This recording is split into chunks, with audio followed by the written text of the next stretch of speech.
Olá, eu sou a Gabi. Se você é novo neste canal, seja bem-vindo. Se você já é um seguidor, que bom tê-lo novamente conosco. Bem, queria pedir desculpa primeiro, né, gente? Desapareci. Tem um bom tempo aí que nós não aparecemos por aqui, não gravamos vídeo, não mandamos notícia. Mas queria então desejar um feliz ano novo, né? Espero que vocês tenham passado bem esse final e que esteja indo bem este começo de ano. Já estou aqui com a minha Bíblia. Hoje também trouxe um livro, trarei de referência. E a verdade é que esse vídeo, ele começou no começo do mês passado, em dezembro. Porém, sempre que eu escrevia um roteiro pra ele, sempre que eu queria trazer alguma coisa, conseguia escrever no máximo 5 palavras e eu travava. E aí acontece que mês passado eu ganhei um livro de presente de aniversário do meu irmão. E eu comecei a ler ele esse mês de janeiro, porque meu objetivo esse ano é ler um livro por mês, ao menos. E aí eu entendi, lendo ele, eu entendi o porquê, né? Já tinha um tempinho que eu queria trazer isso, já estava no meu coração, esse contexto desse vídeo. E eu falei assim, ah, tá, entendi, sim, o porquê que precisei me deparar um pouquinho. Espero que esse vídeo, ele realmente te alcance, assim como Deus tem colocado no meu coração. E que... Enfim, vamos lá? Bem, tudo começa então, como eu falei, no mês passado. Pela graça de Deus, eu completei mais um ano de vida em dezembro, no começo de dezembro. E ali, com uma boa melancólica que eu sou, fiquei reflexiva, né, a respeito das conquistas e, enfim, a respeito de toda a minha vida ali. Isso junta também ao final do ano, né, que nós estamos sempre pensando nas coisas. E foi indo ali. Eu fiquei pensando a respeito disso tudo e ali eu lembrei de... Eu me deparei com um vídeo de uma menina falando a respeito do quão importante são algumas coisas na vida dela, né? Como as coisas elas são simbólicas pra ela. E uma dessas coisas, ela começa falando, se eu não me engano, que é o aniversário dela, a data do aniversário dela. E que era importante ela relacionar isso a um santo, porque ela é de uma outra religião, mas eu achei muito bonita a forma como ela fala, né? Como ela traz da importância daquilo ali. E que ela vai criando toda a simbologia ali, né, falando que é relacionado àquilo, e o quão é muito bonito ver ela falar daquilo, né, da data do aniversário dela e o quão importante é aquilo. E aí, eu lembrei, junto a isso desse vídeo dela, eu lembrei de uma fala de um cantor que eu costumava ouvir na minha adolescência, que ele vai falar que os 2 dias mais importantes da nossa vida é o dia em que nós nascemos e o dia em que nós descobrimos o porquê que nós nascemos. E aí acontece que pra mim esses 2 dias é o dia do meu nascimento em si, né, o dia que eu nasci verdadeiramente, e o meu batismo, e que acaba que o primeiro ele se torna o segundo, né.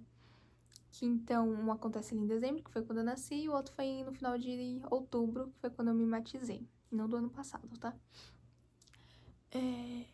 E aí que esse primeiro então, esse dia de dezembro, eles tornam, pra mim, acabam se tornando um só. Que é pra mim o dia do meu batismo, que foi onde eu renasci, né? Para a glória de Deus. Pela glória e pela graça, né? Para a glória e pela graça. E eu fiquei pensando a respeito disso, e é onde começa esse vídeo, que é eu lembrando daquele sentimento, né, do batismo em si, do dia do batismo. Que se você é batizado, você provavelmente sabe do que eu estou falando. Que eu lembro perfeitamente daquele dia que era aquela expectativa pra entrar nas águas, né, meu Deus, pra dar um mergulho. E que eu lembro que eu ficava, né, aquela coisa, aquele anseio, anseio, anseio. E eu fiquei lembrando exatamente daquele momento, né, de esperar para entrar nas águas. E aí eu lembro, ao menos pareceu assim pra mim, tá? Não sei se pra você, provavelmente tenha sido, não sei. Mas daquele momento em que nós saímos, né, quando nós voltamos à superfície e aquele respirar é cheio da presença de Cristo, de Deus. E que você mergulha e quando você volta, a sua consciência, né, o Espírito Santo parece soprar no seu ouvido, no seu coração, na sua mente, e ele diz: você é salvo pela graça, você é salvo pelo Filho. e que aquilo ali é um amor, né, inestimável. E se fala, Senhor, só a tua misericórdia. E eu fiquei pensando nisso tudo, refletindo e fiquei refletindo dessa questão, né, do primeiro amor, que ali também é gerado, nós voltamos àquele primeiro amor, né? Ao menos foi a minha experiência. E o quão maravilhoso é tudo isso, e você estar vivendo aquilo ali diante de um mundo, né, que você viveu e que ainda existe, de um mundo que te devora e vai ali te destruindo tão ferozmente, né? E nós vivemos isso ainda hoje. E aí, acontece o livro, aí eu volto para o livro, que eu estava lendo o livro esses dias, e eu lembrei novamente dessa questão, né? Fiquei reprocessando isso. E aí, eu queria ler, permita-me ler para vocês, onde eu quero chegar com isso tudo, né? Onde nós iremos refletir aqui. Eu ganhei este livro do meu irmão, como eu falei anteriormente, Manso e Humilde, que já estava na minha lista de livros para comprar já tinha um tempinho, que é do Dane Ortland, não sei se pronuncia assim, mas que é ali no capítulo 3, logo no começo. Então deixe-me ler. Um médico compassivo viajou para a mata fechada para cuidar de uma tribo indígena afligida por uma doença infecciosa. Ele usa todo o seu equipamento médico. Ele diagnostica o problema corretamente e os antibióticos estão preparados e disponíveis. Ele já tem independência financeira e não precisa de remuneração alguma. Mas, conforme ele busca atendê-los, os afligidos recusam atendimento. Eles querem se cuidar por conta própria. Eles querem a cura nos próprios termos. Finalmente, alguns poucos jovens corajosos aceitam o cuidado médico gratuito. O que esse médico irá sentir? Alegria. A sua alegria aumenta à medida que os doentes vêm livremente a ele para serem auxiliados e curados. Foi justamente por isso que ele veio. Quão maior não seria a alegria dele se os doentes não fossem estrangeiros, mas parte de sua família. É da mesma forma conosco em relação a Cristo. Ele não se sente incomodado e frustrado quando vamos até ele pedindo perdão mais uma vez, esperando nova remissão. Cheio de aflição, necessidade e vazio. Foi por isso que ele veio. É isso que ele quer curar. Ele passou pelo terror da morte e saiu do outro lado, a fim de providenciar um estoque ilimitado de misericórdia e graça para o seu povo. Mas há um ponto mais profundo, e aqui ele vai citar um outro autor. Gente, me perdi aqui na fala. Mas há um ponto mais profundo que Goldwyn está estabelecendo aqui. Jesus não quer que recebamos de sua graça e misericórdia só porque valida a sua obra expiatória. Ele quer que recebamos sua graça e misericórdia em razão de quem ele é.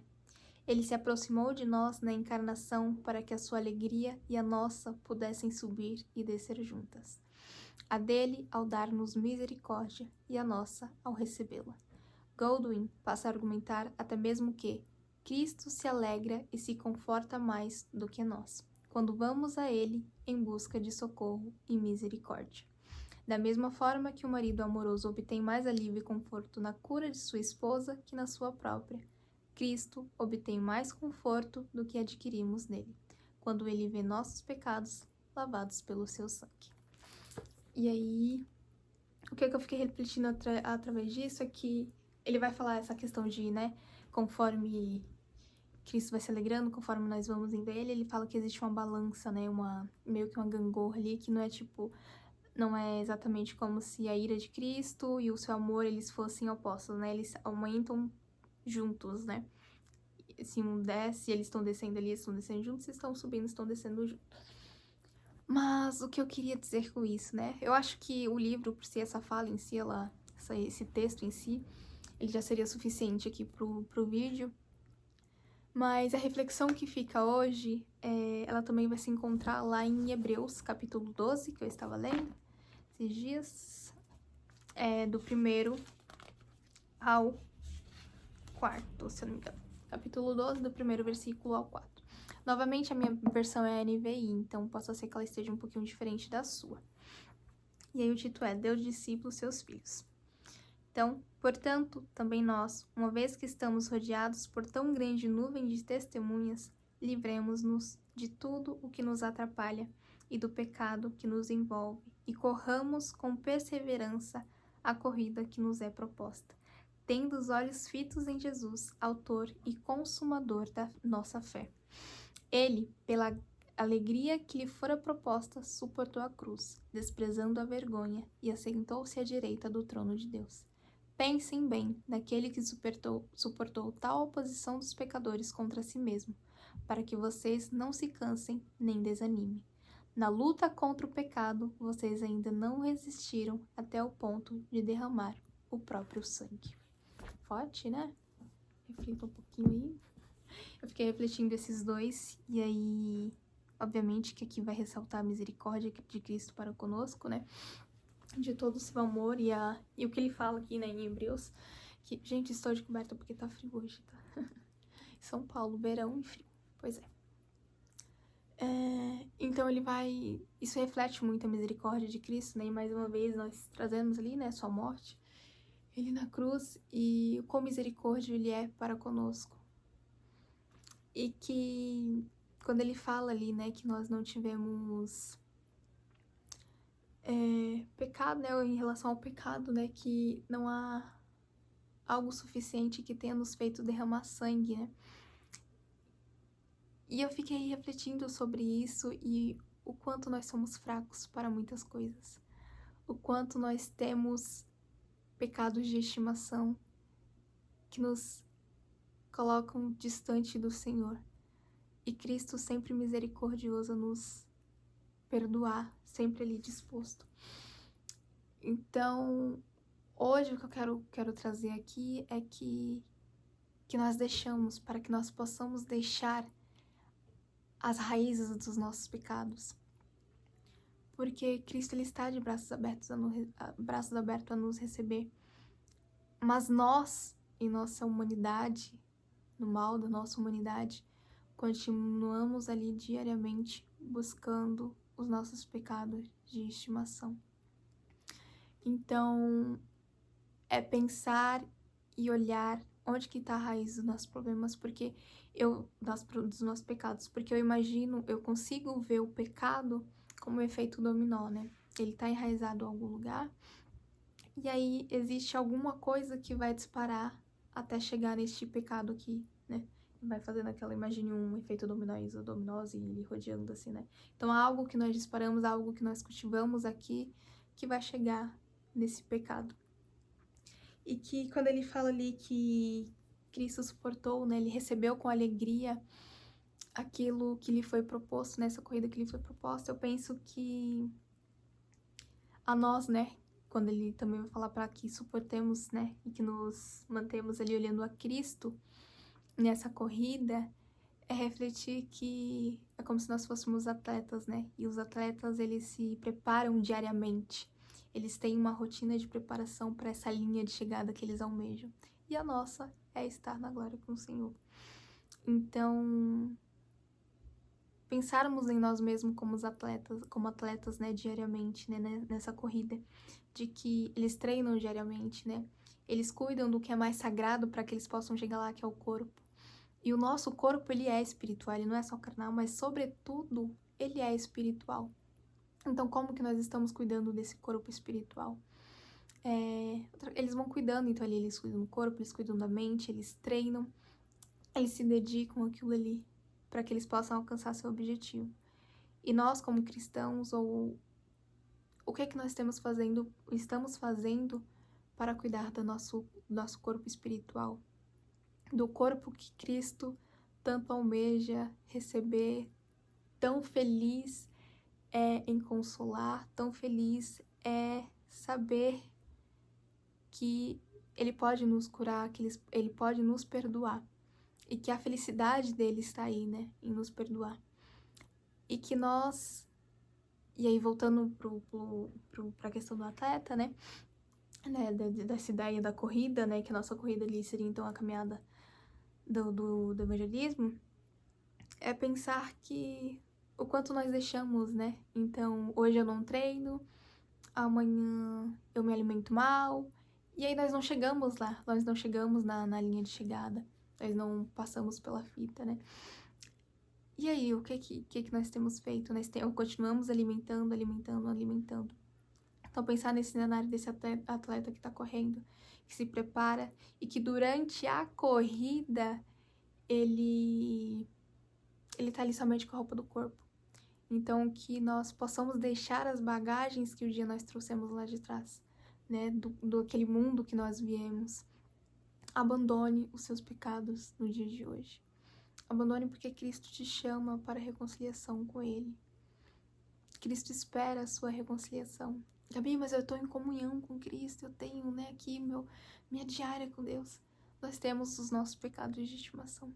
E pensar no efeito dominó que isso nos causa. No efeito dominó que existe ali, na verdade, né? É saber identificar onde está a raiz do nosso pecado, porque nós pensamos que o pecado ele vai surgir do nada, quando na verdade não é. São pequenas camadinhas que vão se construindo até chegar nele.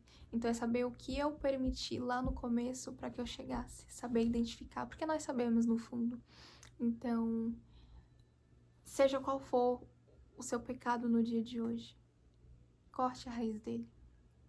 Pense na corrida de que para poder correr, para que eu possa chegar na linha de chegada, eu preciso treinar diariamente, eu preciso ter um cuidado diariamente com o meu corpo, novamente espiritual, e que a corrida nós só levamos a roupa do corpo, né? Então, tudo que nós precisamos ali é estar revestido do evangelismo da palavra do Senhor.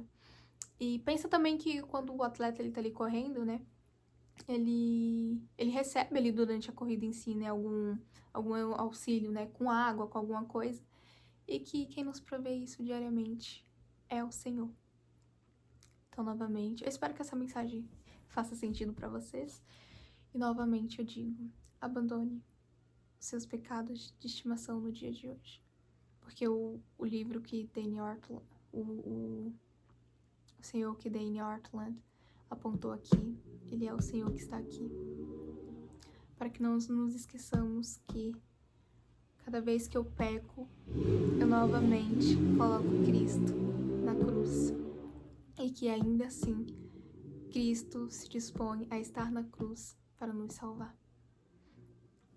Então, pense no primeiro amor. Pense no seu dia de batismo, naquele momento, o quão lindo foi e o quão maravilhoso foi. Pense em Cristo. Pense no amor dele por nós. Porque nós jamais amaremos Cristo como ele nos amou. E ainda assim, ele continua a nos amar. Amém? Bem, espero estar aqui em breve. Já estou escrevendo o próximo vídeo. E espero que não tenha ficado uma mensagem confusa. Espero te ver aqui em breve. Espero que isso tenha feito sentido para você. E se você é novo por aqui, se inscreva no canal. Deixe um comentário. Deixe seu like. E que a graça e a misericórdia de Deus possa estar com vocês até a volta de Cristo. Amém? Tchau! Gente, voltei aqui rapidinho pra dizer que, como vocês perceberam, eu mudei. Eu mudei de casa. E aí, nós estamos em um cenário novo. Eu estou tentando entender ainda como que vai funcionar esse cenário novo, tá? Vocês perceberem, a iluminação não tá muito boa. Mas enfim, precisa gravar o vídeo hoje. Testarei novos formatos, tá bom? Tchau!